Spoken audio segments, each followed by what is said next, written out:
Bismillahirrahmanirrahim. Assalamualaikum warahmatullahi wabarakatuh. Waalaikumsalam warahmatullahi wabarakatuh.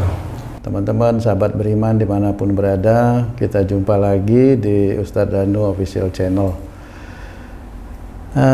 Saya sudah bersama guru kita, Pak Ustadz Danu. Assalamualaikum Pak Ustadz. Assalamualaikum warahmatullahi wabarakatuh. Assalamualaikum Pak Haji J. Waalaikumsalam Pak Tung. Assalamualaikum Mas Eko. Waalaikumsalam warahmatullahi wabarakatuh. Alhamdulillah. Mas Eko jarang-jarang nih. Ya, sahabat beriman dimanapun berada, alhamdulillah, mudah-mudahan kita semua dalam keadaan sehat walafiat dan senantiasa dalam lindungan Allah Subhanahu wa Ta'ala. Kali ini kita akan berbincang-bincang dulu nih Pak Haji. Sebenarnya yang paling ditakuti dari para ibu-ibu atau wanita itu sebenarnya apa ya Pak Haji? Pak Haji bingung jawabnya nih. Yang ada yang ditakutin. Kalau ibu-ibu itu yang ditakutin itu suaminya selingkuh. Suaminya selingkuh. Tapi ada juga saat nggak penting, yang penting pemasukannya tetap bener nih. Bener nih. Ada juga sebagian seperti itu. Ada. Tapi kadang-kadang dia kalau sudah mulai sesek, terus kadang-kadang sudah mulai dengar suara-suara. Nah, itu kebanyakan takut itu, Pak Haji ya. Sama kalau maam kebanyakan. Maksudnya apa? Gemuk. Paling penyakit sih Pak yang paling ditakutin. Penyakit ya. Nah, sahabat beriman, kali ini kita akan membahas atau berbincang tentang penyakit yang ditakuti umumnya para wanita, gitu Pak Haji. Iya. Ini wanita berkeluarga, belum berkeluarga, atau seluruh? Bisa aja terjadi pada yang sudah berkeluarga atau belum berkeluarga. Pokoknya segala ini ya, mau udah berkeluarga atau belum ya? Ya, contohnya mungkin seperti kanker serviks. Masya Allah. Karena kebanyakan kan itu ditakuti oleh para wanita. Umumnya diderita oleh wanita yang sudah berkeluarga umumnya, tapi tidak menutup kemungkinan sebelum berkeluarga juga bisa. Itu biasanya dari makanan atau apa itu? Nah, itu yang apa dari perilaku? Nah, Pak Ustadz, sebenarnya kanker serviks itu penyebabnya apa ya kira-kira Pak Ustadz itu? Kan itu ditakuti sekali sama para wanita. Bismillahirrahmanirrahim. Ya, kanker serviks ditakutin tuh kalau suaminya selingkuh, itu nomor 1. Itu cerewetnya kumat atau marahnya diam. Karena cerewetnya itu berarti Pak Ustadz ya? Ya, namanya juga diselingkuhi, mau bilang apa ya. Intinya adalah begini, kanker serviks ini sudah menjadi ikon di semua dunia, itu termasuk penyakit yang mematikan, misalnya penyakit yang ditakuti oleh wanita dan kebanyakan mematikan. Kanker serviks ini memang tidak pernah terdeteksi. Kanker ini itu munculnya dari mana, belum pernah bisa menjadi satu rujukan bahwa kanker itu dari mana asalnya. Makan makanan yang mentah. Orang Jepang itu makan ikan mentah semua, sushi dan sebagainya. Ya kanker juga nggak jarang ya, walaupun ada ya. Tapi itu kan semuanya, hampir semuanya orang Jepang itu rata-rata makan ikan mentah lah. Nggak usah di Jepang semuanya. Akhirnya di sini juga ya. Apakah lewat itu? Nggak ada penelitian. Nah, kemudian ada yang kalau dari Indonesia suka makan sate gitu, karena ada bakarannya yang gosong. Nah, yang gosong itu ya itu karangan-karangan yang dia hanya memberikan statement aja, tapi tidak dilakukan penelitian selanjutnya apakah gosongnya itu menjadikan kanker, kemudian cara ngobatinya bagaimana, tidak. Dan memang dari penelitian banyak dokter itu rata-rata memang marah itu penyebab utama. Cuma marah itu di mana ada yang marah menyebabkan jantung, ada marah yang menyebabkan stroke, ada marah yang menyebabkan kanker, ada marah menyebabkan tumor. Banyak hal marah di sini. Nah, Selama ini yang saya ketahui tentang kanker serviks itu kanker leher rahim itu memang ya, jadi itu menurut sisi akhlak yang saya pelajari. Jadi mulut rahim atau leher rahim, mulut rahim itu yang paling luar, leher rahim itu agak ke dalam sedikit, itu biasanya diawali dari memang dari cara bicara yang tidak baik. Jadi urusannya cara bicara yang tidak baik. Kalau itu muncul kanker berarti emosional atau tekanan emosional pada cara bicara seseorang, khususnya wanita. Khususnya wanita. Terhadap suami? Bisa terhadap suami, bisa terhadap orang tua. Nah, cara bicara yang tidak enak, kemudian kalau didengerin itu ya menyakitkan telinga orang yang mendengarkan secara umum ya. Pokoknya nggak enak, nyelekit kalau orang bahasa Jawa itu. Nah, itu nanti akan, kalau itu dilakukan terus-menerus akan menjadikan suatu masa di titik ada masa di titik yaitu leher rahim wanita tersebut. Karena memang tidak secara tertulis ada dalam hadis, tidak secara tertulis ada dalam Quran bahwa orang yang marah terhadap orang tuanya atau suaminya itu menyebabkan kanker leher rahim. Tidak tertulis itu. Tidak tertulis. Tidak tertulis memang. Tetapi perilaku-perilaku wanita tersebut memang diceritakan. Makanya kalau Allah itu membahasakan dalam Quran itu lintalahum, artinya lemah lembutlah kamu kepada mereka. Nah, kalimat lemah lembut ini adalah kalimat perintah Allah Ta'ala kepada semua orang, khususnya wanita yang kita bicarakan wanita, ya kan? Kalau yang laki-laki, kalau dia ngomongnya nggak enak, ngotot, salah satunya bisa aja terkena prostat. Nah, mirip-mirip di situ-situ aja. Nah, inilah yang kita bicarakan kanker leher rahim. Sini kita harus mengetahui, mencoba membahas dari mana asalnya dan bagaimana cara penyembuhannya secara Islami. Saya bilang Islami. Islam itu dengan doa, ya.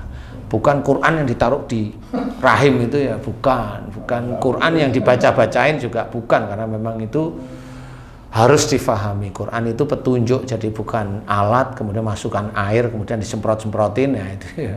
Cara Islami itu ada cara-cara.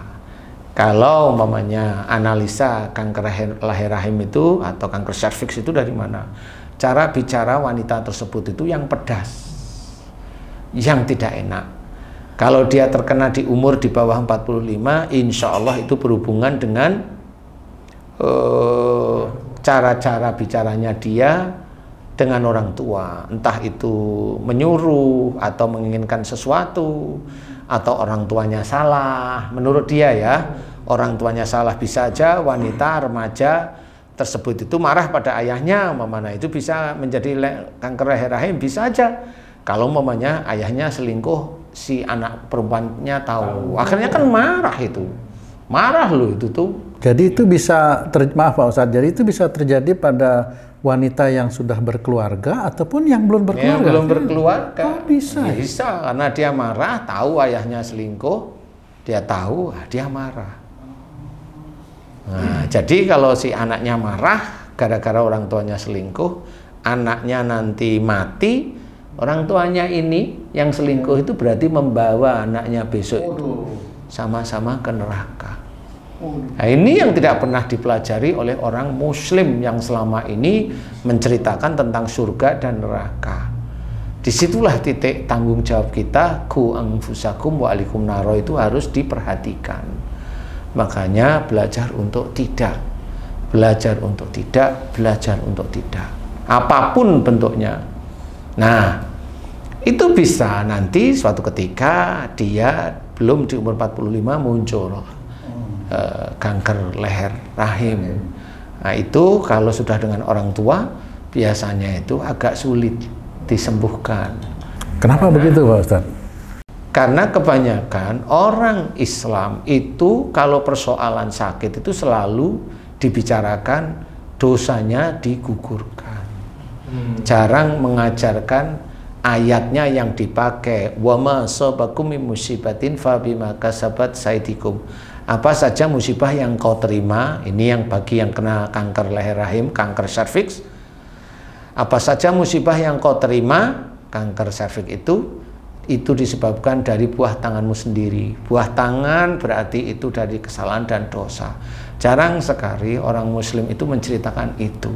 Kalaupun ada, dia hanya menceritakan sebatas arti atau tafsirnya saja.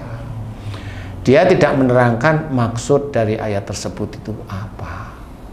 Nah, kenapa tidak diterangkan? Ya karena beliau tidak paham. Jadi pasti berhenti di titik itu. Padahal ayat-ayat itu harus dipraktekkan seperti itu kan Pak Ustadz? Ayat-ayat itu harus difahami betulan dan bisa menjadi acuan hidup, menjadi petunjuk kehidupan manusia sehari-hari. Sehingga seseorang yang mendapatkan langsung fokusnya adalah terkena kanker serviks tersebut, bagaimana? Kalau itu musibah dari perbuatan berarti dari dosa. Nah, orang itu harus mau dia sadar bahwa kanker itu sebenarnya dari dosa yang dia kerjakan. Gitu. Jadi kalau dia tidak mau mengerti, dia hanya menyerahkan kanker itu kepada dokter, sebentar lagi paling dia akan mati. Siapapun orangnya. Kalau urusannya mati, dia mikir hidupnya selesai, belum. Dia masih bertanggung jawab atas dosa-dosanya. Karena yang abadi itu di akhirat. Ya kalau abadinya dia itu dimasukkan surga. Kalau masuk neraka ya abadi aja di neraka. Nah, termasuk dosa-dosa besar adalah berani dengan orang tua. Makanya di sini, di dalam semua sisi kehidupan kita itu sebenarnya sudah diatur di dalam Quran dan dikerjakan dalam bentuk sunnah Rasulullah Muhammad SAW. Makanya orang yang kena kanker serviks itu harus betul-betul di bawah umur 45 kena, dia harus paham siapa yang sering dia marah jengkeli di antara ayah atau ibunya, itu harus tahu. Kemudian ini sudah mulai pemahaman, nanti masuk ke arah ranah doanya ya. Kemudian dia harus meminta maaf kepada orang tua tersebut yang dia marah jengkelin. Itu harus mau. Karena kalau dia tidak mau, selesai. Gimana Allah itu mau menerima taubatan dia, menerima atau mengampuni dosa-dosanya kalau dia sendiri mohon ampun itu nggak mau? Mohon ampun aja gengsi lah, mau apa? Ya kalau saya silahkan aja. Nah, di sini yang harus kita ketahui adalah secara akhlak sebenarnya sudah diceritakan. Makanya kenapa Rasulullah itu dalam berkata-kata lemah lembut. Itu acuan kita. Jadi Rasulullah itu harus akhlaknya harus kita contoh. Harus kita contoh. Dan sudah banyak dijelaskan dalam Quran dan dalam sunnah itu sehari-hari dalam berakhlak Rasul itu harus kita contoh. Sebagai seorang muslim yang taat, ya dia harus mencontoh Rasul karena kan contoh yang baik, uswatun hasanah. Tetapi kebanyakan orang-orang Islam itu yang dicontoh adalah nafsunya sendiri-sendiri. Ustadz, ya biasanya kalau penyakit kanker serviks itu berapa lama setelah dia berbuat atau berkelakuan tidak baik terhadap orang tuanya, nisabnya maksudnya itu waktunya berapa lama tuh sampai dia keluar? Sebenarnya kalau masalah berapa lamanya tergantung emosinya dia, tergantung dosa ya dari emosi tersebut, banyaknya. Jadi dia itu begini Ci. Jadi kalau umpamanya kita mau menulis, meneliti tekanan marahnya dia seberapa itu meningkat. Kemudian waktu marahnya itu juga akan meningkatkan. Kemudian banyaknya, jadi kuantitas marahnya. Iya, seringnya. Iya, jadi itu juga bisa meningkatkan. Nah, itu nanti ditambahkan dengan imannya dia sendiri. Maksudnya imannya dia sendiri seperti apa? Imannya dia sendiri, semakin orang itu dia imannya agak lebih baik kepada Allah Ta'ala, dia akan lebih mudah diberi sakit. Itu ada pengecualian nggak Ustadz? Maksud saya gini, misalnya kan ada seperti artis yang berperan antagonis, kan dia harus marah Ustadz. Apakah itu ada pengecualian? Pengecualian dia kesel marahnya, atau kayak dia berperan sebagai antagonis gitu Ustadz? Pertanyaan saya itu memang artis itu nyogok Allah nggak dengan uangnya? Ada royalti nggak bahwa ya Allah saya berperan loh ini, kemudian nanti uangnya saya berikan pada Allah gitu. Berarti bisa terjadi seperti itu. Tetap sama saja ya. Allah nggak mau urusan dengan pekerjaan dia. Kalau dia antagonis, perilakunya antagonis, dia mendalami betulan sama. Itu ya intinya sama, karena itu menjadi wataknya dia. Kalau dia dibentengi dengan niat gimana Ustaz?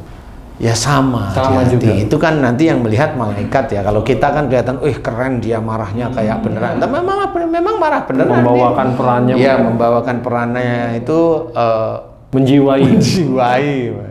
menjiwai peran yang LGBT, sama sebenarnya. Iya. Nah, jadi di situ Allah nggak melihat apa yang kamu kerjakan. Kalau itu hatimu memang kuat di situ, ya sama. Kalau itu dosa.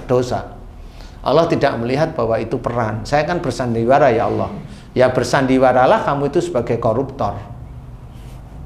Bersandiwaralah kamu itu selingkuh. Kan bilang aja sama istrimu, saya bersandiwara. Memang begitu. Allah nggak melihat. Nggak ada itu namanya apa tadi? Pengecualian itu nggak ada.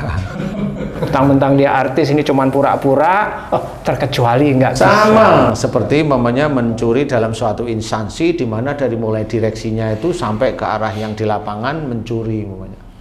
Dia bilang, saya kan disuruh sama atasan saya. Pertanyaan saya adalah, kamu menerima uang?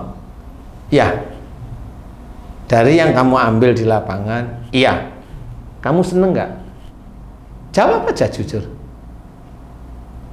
Jawabnya nggak seneng, kembalikan uang itu.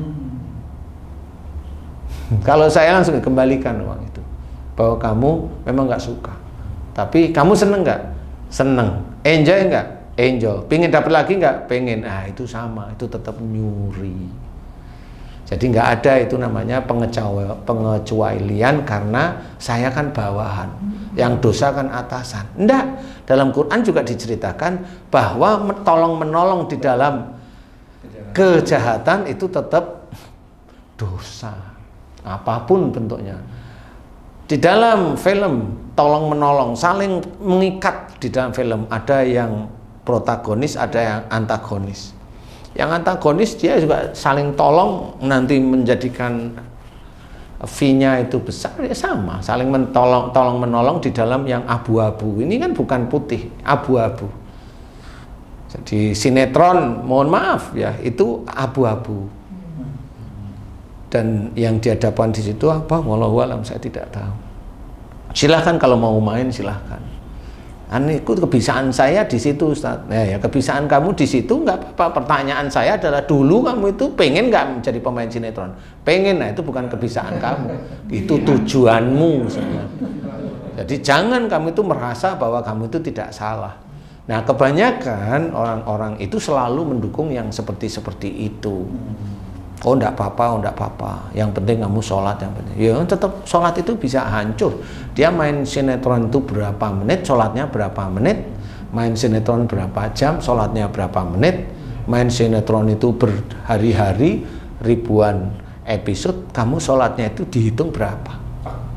Tekor. Belum lagi dia main sinetron terkenal sombong, ujub, riak, mau apa?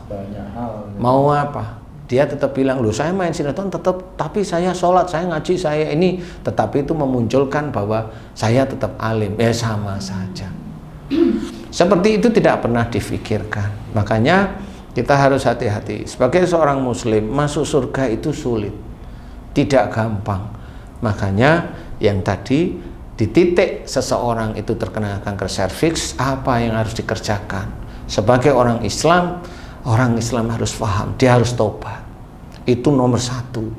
Kalau dia itu kenanya di bawah umur 45, berarti ini urusannya dengan orang tua. Dia harus sadar siapa orang tua yang dia jengkelin setiap saat.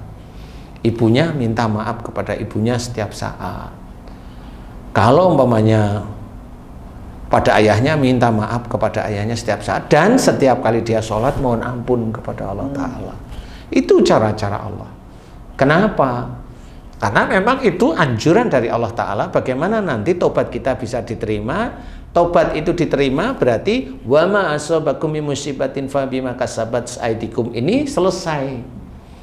Dengan kita tobat. Tobat ini tetap ada 3 langkah agar itu bisa diterima tobatnya oleh Allah Ta'ala. Langkah pertama, illal ladzina tabu. Langkah kedua, wa aslahu. Langkah ketiga, wa bayanu. Baru Allah menjawab faulaika atubu alaihim.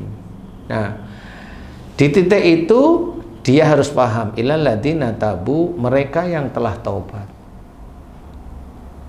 Seorang yang taubat itu harus minta maaf kepada seorang yang bersangkutan, memohon ampun kepada Allah Ta'ala, dan berjanji untuk tidak melakukan. Oh, taubat itu seperti itu. Wa aslahu, melakukan perbaikan, jangan lakukan itu. Jangan, sudah ada tindakan, bukan hanya niat. Wabayanu, harus memberikan, sering memberikan, harus memberikan nasihat-nasihat baik. Kemudian baru jawaban Allah adalah maka tobat mereka yang aku terima.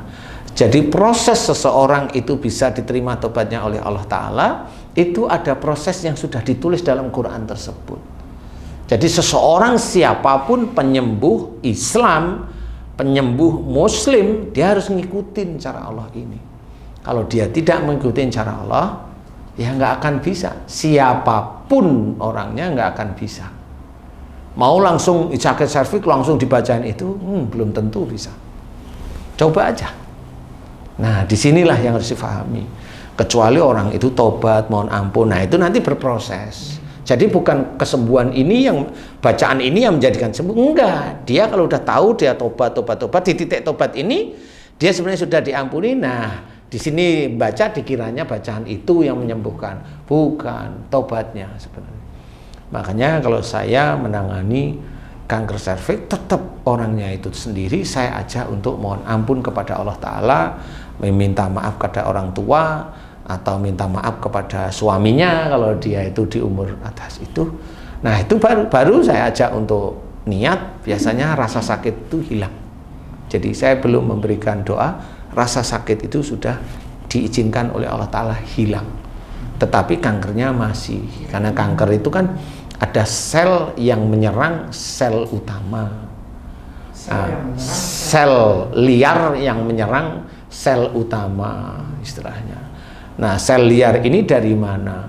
Nah, sel liar ini muncul dari jin angkasa yang dia memang bisa merubah atom dari sel tubuh, merubah elektron dari atom itu digeser elektronnya. Elektronnya digeser sehingga atom itu tidak seimbang.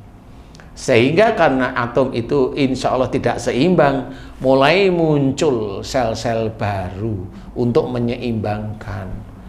Nah, sel-sel baru itu tetap nanti sama, akan dikunci oleh makhluk-makhluk angkasa, jin-jin angkasa itu menjadi suatu perkumpulan, perkampungan jin angkasa yang bisa merubah sel itu menjadi liar. Diam di dalam tubuh manusia itu sendiri Pak Ustadz, jinnya itu? Iya. Oh, langsung masuk begitu Pak Ustadz? Ya, masuk lah. Karena apa? Karena marahnya dia di ngomong yang pedes dia, itu masih dia ada di titik situ. Kenapa jin luar angkasa Pak Ustadz? Ya, saya hanya berpikir aja, karena kalau jin bumi itu gimana pocong mau utek-utek di situ nggak bisa. Gendruwo mah nggak bisa. Kuntilanak nggak bisa. Kan gitu. Jadi yang bisa jin angkasa, jin luar angkasa itu loh, yang kalau orang-orang barat itu punya pesawat, punya UFO. Nah, UFO istilahnya. Itu jin-jin seperti itu. Nah, itu yang harus dimengerti. Kalau orang itu nggak bisa paham seperti itu, nggak bisa. Insya Allah nggak bisa. Nah, ini yang harus dimengerti. Sehingga Apa yang harus dikerjakan kalau dia terkena kanker serviks ini?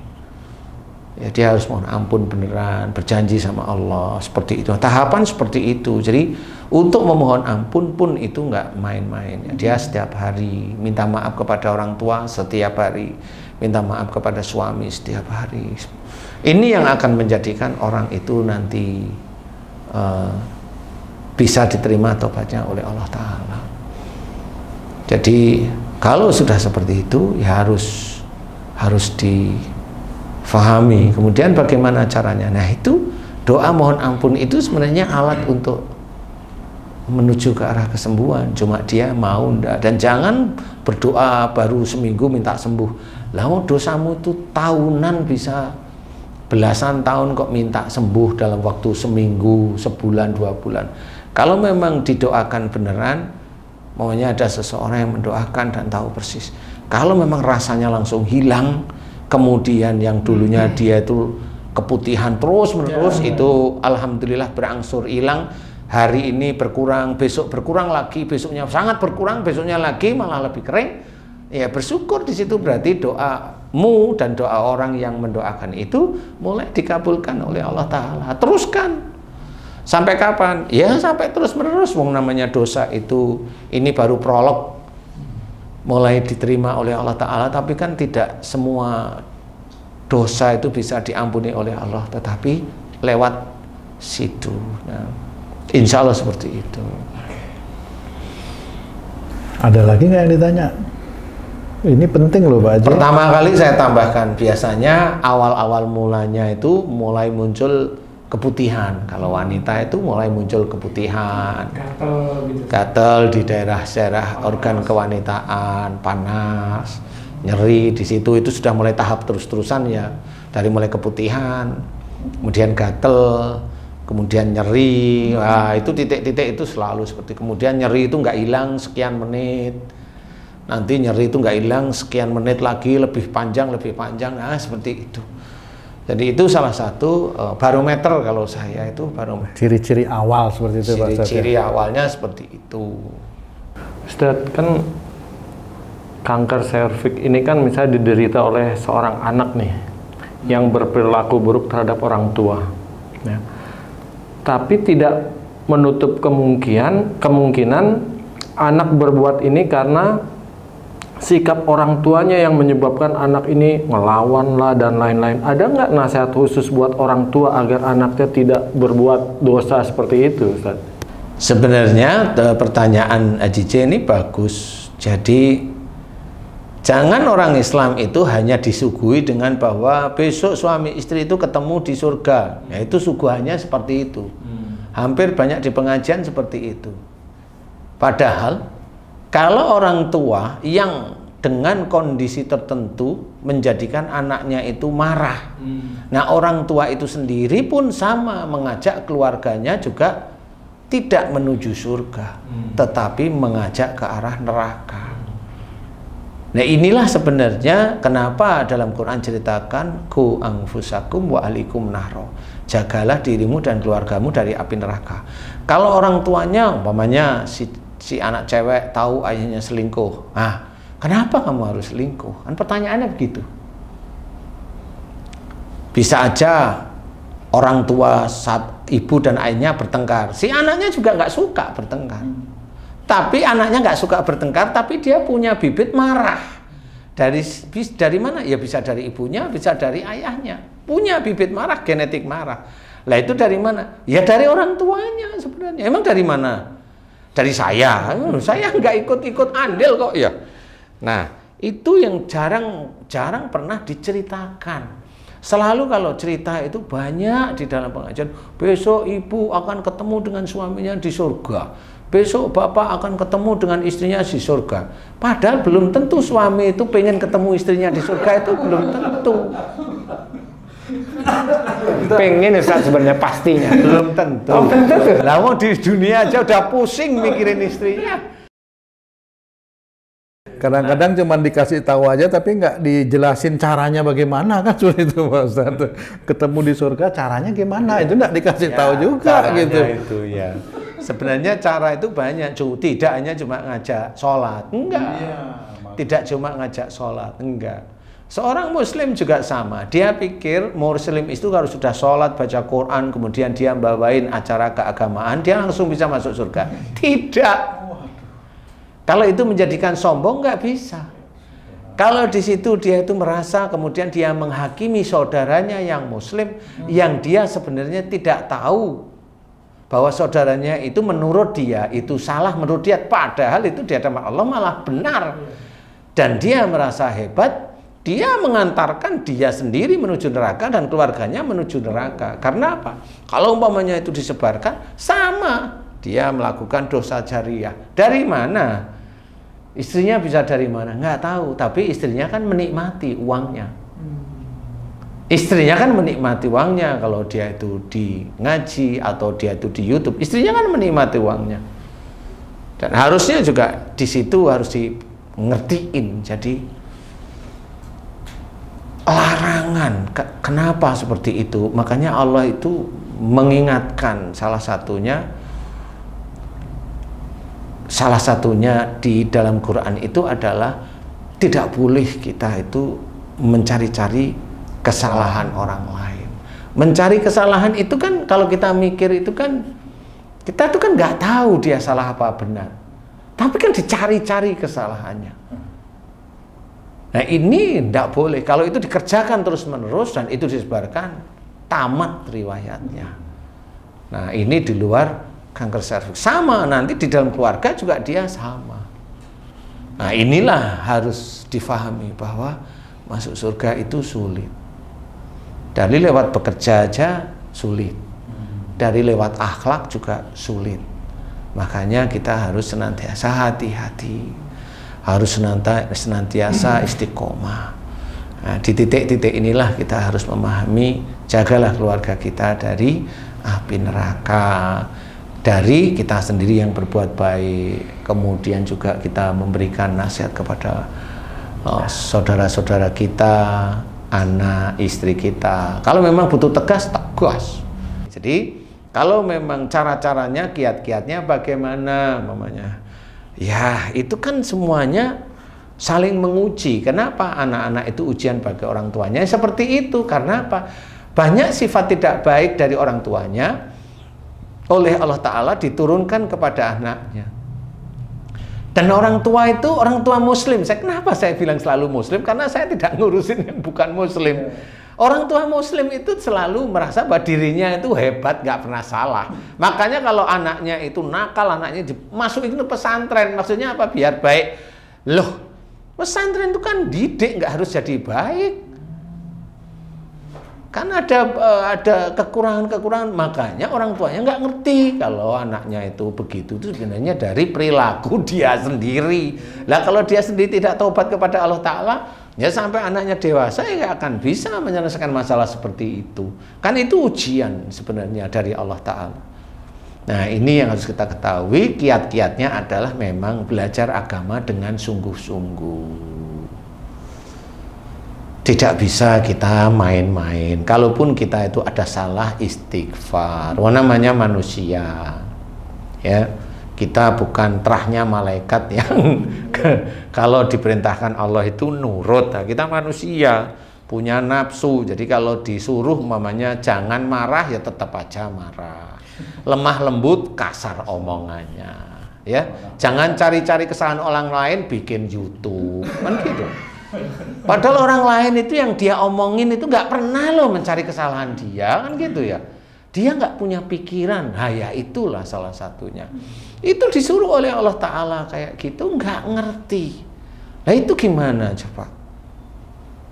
Nah ini yang nggak pernah tahu, bahwa kalau nanti anaknya ada sesuatu atau dia itu di hidupnya itu dikasih musibah sama Allah Ta'ala,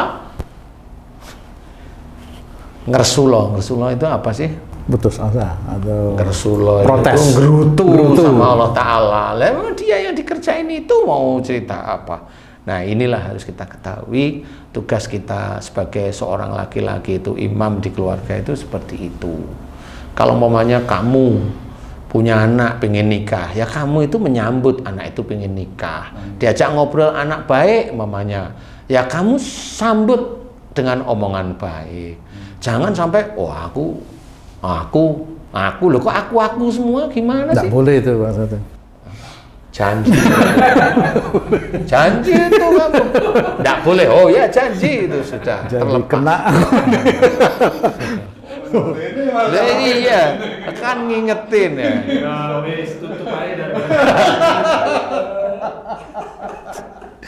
Yang namanya Quran itu adanya itu peringatan dan kabar gembira. Lah kan gitu.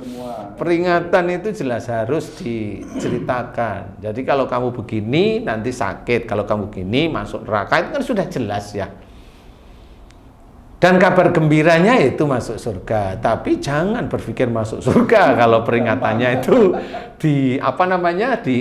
diabaikan, nggak boleh seperti itu. Nah, mudah-mudahan dari kanker serviks ini kita harus mau memahami. Caranya doa untuk mohon ampun ya seperti itu.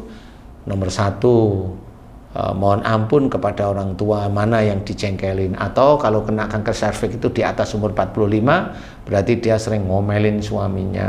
Nah, itu minta maaf setiap hari pada suaminya atau kepada orang tuanya. Kemudian mohon ampun kepada Allah Ta'ala terus, ya Allah, jika saya kena kanker serviks karena kesalahan dan dosa-dosaku yang aku lakukan, cerewet kepada orang tuaku boleh, cerewet, marah, menyimpan marah kepada suamiku boleh. Semuanya ini disebutkan terus-menerus. Jika itu dosa besar, ampuni dosa-dosaku. Dah itu aja mohon ampun terus. Mohon kesembuhan nanti kalau itu sudah diampuni oleh Allah Ta'ala, kan rasa sakit mulai dikurangi oleh Allah Ta'ala. Dan itu kenapa? Karena kan ada orang yang berpikir bahwa di YouTube kita hanya cuma bercerita tentang sesuatu yang menarik. Tidak hanya itu. Di YouTube kita ini memang menceritakan sesuatu yang mengerikan tapi menarik, menarik tapi mengerikan. Salah satunya adalah tentang penyakit. Nah, ini kita tidak cerita seperti YouTube yang lain hanya cerita, tapi kita memberikan solusi. Nah, doa yang tadi saya ceritakan walaupun dalam bentuk kalimat biasa itu sudah doa. Jalankan benar-benar karena Allah Ta'ala. Kita tetap memberikan solusi. Bagaimana terkena kanker serviks? Tadi saya sebutkan. Jadi kalau ingin ulangi lagi, sehingga sampai paham. Oh, kesalahan saya di sini. Jalanin, mohon ampun, minta maaf, terus-menerus kerjakan setiap hari semata-mata lillahi ta'ala. Mudah-mudahan nanti diberi jalan keluar oleh Allah. Amin, amin, insyaallah. Terima kasih Pak Ustadz. Nah, sahabat beriman, teman-teman dimanapun berada, demikian perbincangan kami dengan guru kita Pak Ustadz Danu. Seperti tadi telah disampaikan oleh Pak Ustadz Danu, ternyata ada batasan umur seperti itu Pak Ustadz, antara 45 tahun ke bawah dan 45 tahun ke atas. Iya, insya Allah itu penelitian saya aja. Secara teknik ada dalam hadis nggak ada, dalam Quran nggak ada. Tapi penelitian saya kemudian si pasien itu saya tangani, saya tanyain, maksudnya tanyain umur sekian itu saya tanyain, kamu sering marah pada siapa? Itu rata-rata kalau dia di bawah 45 itu memang sama orang tua. Ya. Nah, sahabat beriman, mudah-mudahan perbincangan ini bisa meningkatkan keimanan dan ketakwaan kita kepada Allah Subhanahu wa Ta'ala. Kita jumpa lagi di video-video kami yang lain. Billahi taufiq wal hidayah. Wassalamualaikum warahmatullahi wabarakatuh. Waalaikumsalam warahmatullahi wabarakatuh. Alhamdulillah.